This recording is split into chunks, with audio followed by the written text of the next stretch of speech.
Tsy manatsiny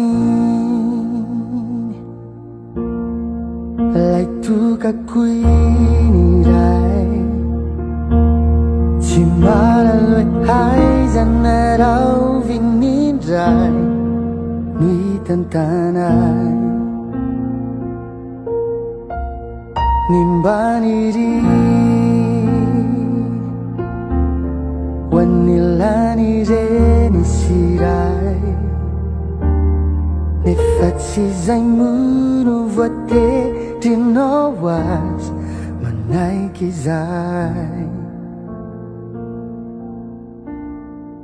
Kapetsako eo an-tananao,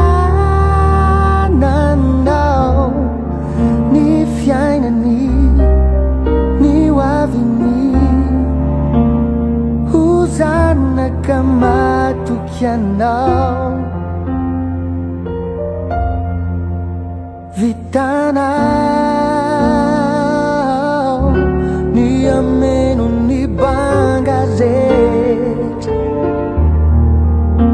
vitanao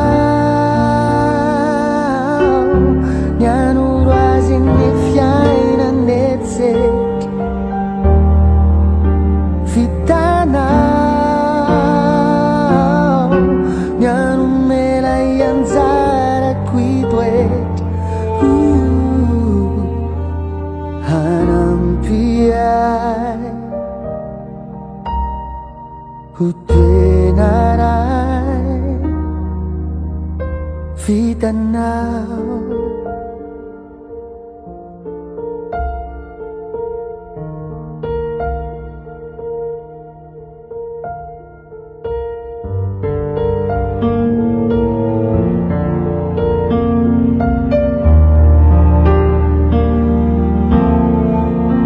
Kapetsako